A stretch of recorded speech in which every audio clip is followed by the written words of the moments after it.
Ese sí es Superman. Después de tanto tiempo, el superhéroe más famoso de todos los tiempos por fin regresó a la pantalla grande. Por culpa de Marvel hemos tenido un problema en el género de superhéroes. Siempre se ha visto raro o muy de nicho, hasta que llegó Spider-Man de Sam Raimi y todo cambió.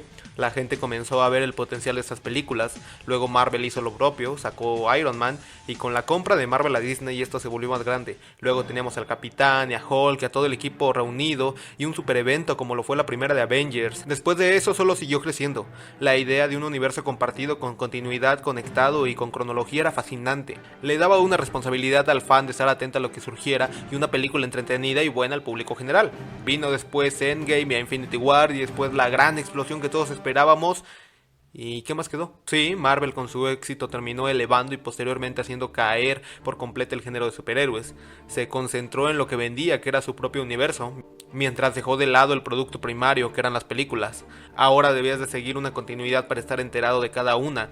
Cada película se sentía como un tráiler para otra, para un nuevo mega evento.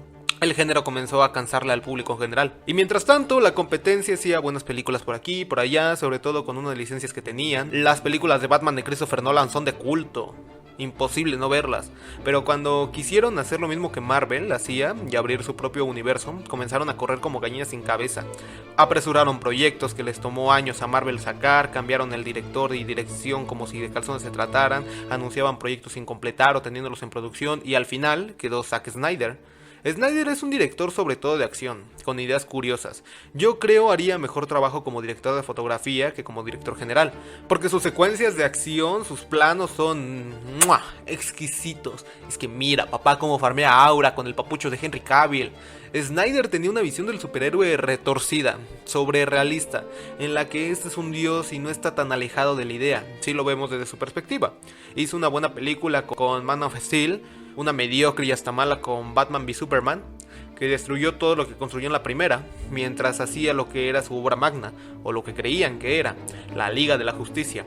Sucedió una tragedia en la vida de Snyder, se paró, se encontró otro director que cortó mucho, luego Snyder regresó para hacer su corte de director, vino La Roca y quiso hacer como una especie de golpe de estado en la que trajo de nuevo a Henry Cavill como Superman, y al final, cuando Warner mató su propio universo, vino el Jaime Pistolas a salvar lo que se pudiera salvar, y empezaría con el personaje que inició todo, el superhombre, Superman.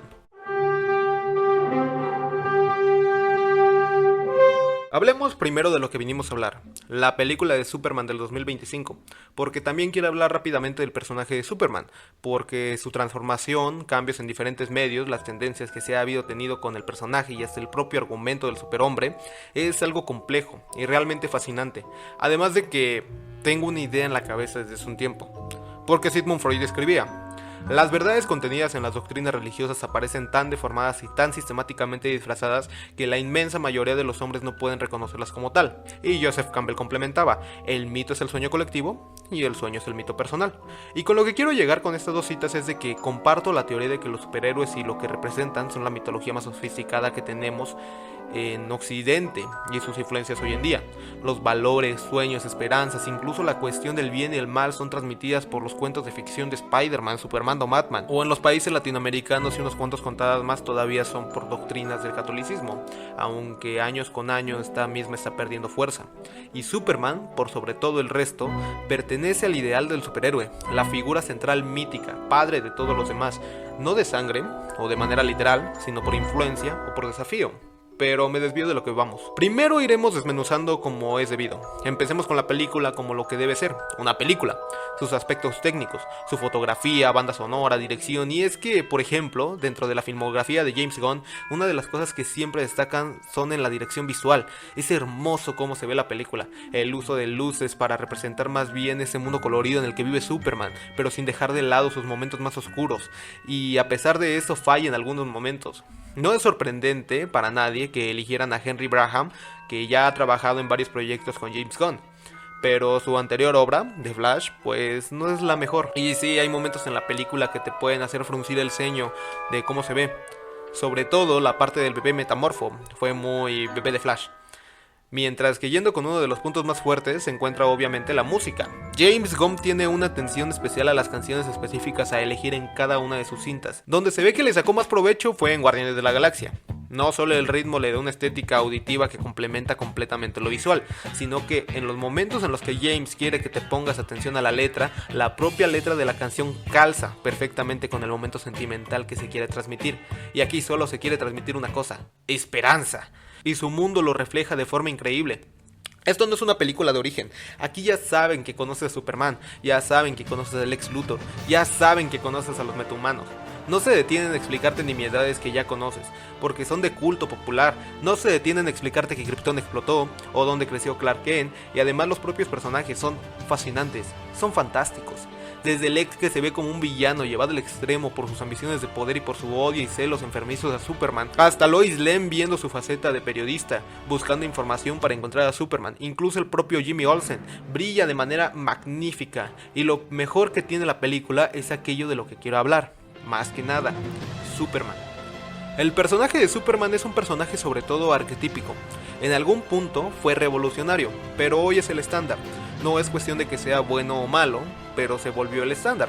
Y cuando hay un estándar, lo que ocurre es de que se disrumpa.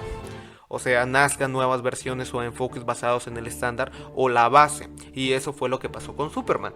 Por lo que durante mucho tiempo, la idea de Superman y el cómo fue: primero hicieron una especie de clon malvado de Superman. Luego vino Bizarro con todo lo que no es Superman. Vinieron mucha más, Imperium, Ultraman. Pero el símbolo de la esperanza seguía ahí. Hasta incluso que llegó Omniman o Homelander. Pero Superman seguía ahí. El propio personaje era un símbolo. Hasta que llegó el juego de Injustice y los cómics, y el personaje se retorció en todo lo que Superman no era, y se vio reflejado en la pantalla grande. Ya lo dije arriba, Zack Snyder para empezar no tuvo la culpa de la muerte del DCU, pero sí de la distorsión de la imagen de Superman en el imaginario colectivo. Esto no es malo. Como dije, cuando un personaje se vuelve disruptivo, en su momento se populariza como el estándar, convirtiéndose en el arquetipo, y cuando se satura el mercado de arquetipos, se vuelve a transformar. Aunque también hay de transformaciones a transformaciones. Zack quiso explorar la parte más humana de Superman de manera muy diferente a lo que entendemos como humanismo, contrastando con su lado cuasi divino. Zack veía a Superman como cualquiera en su posición de un humano vería a un ser tan poderoso. Es la misma visión por la que Lex Luthor le tiene tanto desprecio. Un ser casi divino entre los hombres que trata de buscar un lugar en el mundo. Sus poderes, claro que dan miedo. Es el mismo miedo que las naciones tienen con las bombas atómicas. Un poder tan poderoso en manos de unos pocos es estar a su merced. ¿De qué podría ocurrir? Y así se estrenó Man of Steel. La película es buena. Los planos, las tomas, la paleta de color y la estética... son buenas, pero no me terminan de convencer. Para un personaje como Superman que usa los calzones por fuera para no darle miedo a los niños. Pero precisamente el giro argumental que quiso darle Snyder está bien. Construyó un personaje complejo que buscaba su lugar en el mundo y decidió pelear por la humanidad, incluso a acabar con el villano que era el General Zod. Pero de ese es uno de los problemas de este Superman y de estas películas.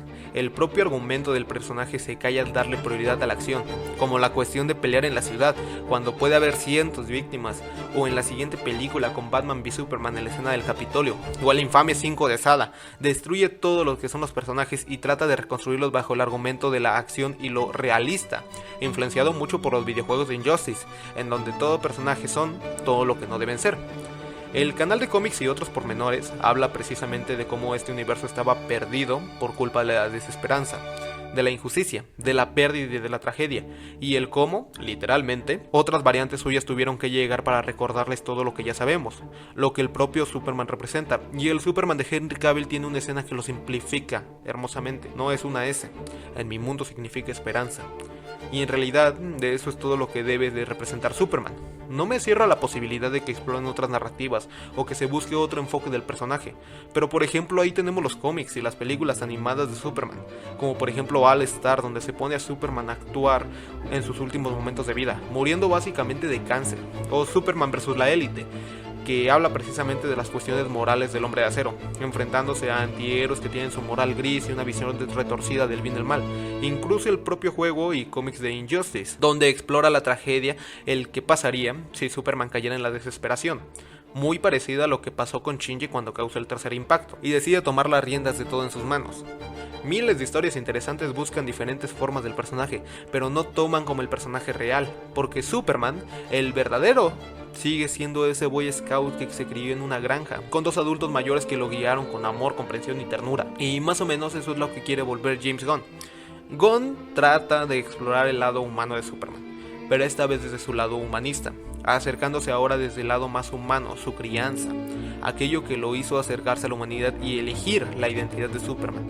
Aquí también se ve cuestionado el papel de sus padres. Para quienes ya vieron la película, uno de los temas principales de la película es la relación de Superman con sus padres espaciales. Antes creía que era su propósito encomendado, una especie de elegido, muy parecido a la responsabilidad de Spider-Man. Un gran poder conlleva una gran responsabilidad y una gran responsabilidad infligida por otros más. Pero se revela que los padres de Kal-El buscaban que él dominara la Tierra y que preservara la especie kryptoniana, por lo que cambia de perspectiva, después de una visita a la granja de sus padres humanos, demostrando más humano que cualquiera. Abandona la creencia de elección divina y toma responsabilidad por sus actos, acciones, y por sus poderes, y por quién era. Y su declaración, su manifiesto, es aquello que le dice a Lex al final de la película. Pues a huevo que sí, pinche mascatrapo. Yo cuando he dicho que no tengo sentimientos, güey, soy un ser humano, a veces lloro, soy frágil, soy débil, güey. Soy una niña, todo lo que tú quieras, güey. Detrás de estos lentes hay muchas cosas ahora. No quiero imaginarme qué pinche... O sea, sí dijo eso, pero con otras palabras. Pero en sí el mensaje es lo mismo. Y una cosa que vamos recordando es que Superman no es una figura para alcanzar. No busca ser realista, porque Superman no es realista. Superman es la utopía. Y como dije Eduardo Galeano, camino 2 pasos, ella se aleja 2 pasos, y el horizonte se recorre 10 pasos más. Entonces, ¿para qué sirve la utopía? Para eso, sirve para caminar. Superman no busca que te conviertas en él. Él es el ideal, lo perfecto. Y lo perfecto en este mundo, y mucho más con el humano, no existe. Superman no tiene que ser realista, porque es el ideal. Es el hombre en las estrellas que ilumina las noches y busca que encuentres el camino, que a través de su figura puedas encontrar hacia dónde caminar. Muy parecida a otras figuras míticas. Por eso las 3 figuras del heroísmo moderno, Spider-Man, Batman y Superman, están muy conectadas, porque Spider-Man dice: son las decisiones las que nos hacen ser quien somos, y siempre podemos optar por hacer lo correcto. Y Superman está ahí para que veas que eso es posible. Un hombre con tanto poder como un dios que decidió hacer lo correcto, lo que debería de ser, e inspirar a los demás a seguirlo, a convertirse en las mejores versiones de ellos, por 2 cosas: esperanza y responsabilidad. Hay muchas cosas más de lo que quisiera hablar que involucran a Superman. Su propia relación con la humanidad, el peso de la responsabilidad que carga, incluso aquello de ser el último hijo de Krypton. Pero eso quedará en otro momento. También uno de los temas más importantes que tengo en la cabeza desde antes de esta película es el héroe. Más exactamente lo que involucra ser un héroe. La propia complejidad, los diferentes tipos de héroes y el viaje de este, lo que lo convierte en un héroe, resolviendo la pregunta si uno nace o se hace. ¿Y qué ocurre con este después de que no lo necesitan? Pero eso merece un video aparte. También avisarles la dinámica de los videos que pienso tomar, y es que conseguí agilizar la producción de estos, para poder sacar un video semanal, solo que uno de los 4 videos a la semana que publique será distinto. Estos videos se llamarán semanales, se publicarán 3 al transcurso del mes, tal vez llegue a haber 1 o 2 semanas en las que no se publique nada, pero trataré de mantener todo esto activo, mientras que a principios de mes se publicará un video largo, con mejor edición. Esto no será tal cual como una película como varios canales lo tienen, o tal vez sí, pero sí serán mini ensayos en donde hable de cualquier cosa que esté consumiendo o leyendo en este momento. Ahora, sin más que decir, les pido que se suscriban y activen las notificaciones para que no se pierdan los videos, además de que me sigan en Twitter e Instagram, donde ando haciendo cosas mucho más chidas y aviso de nuevos videos y nuevos proyectos. Los links los encuentras en la descripción. Mientras tanto, yo me despido, y en caso de que no los vea, buenos días, buenas tardes y buenas noches. Yo soy Cuauhtlantli Quetzalcóatl y nos veremos de nuevo cuando el viento sople a mi favor. Adiós.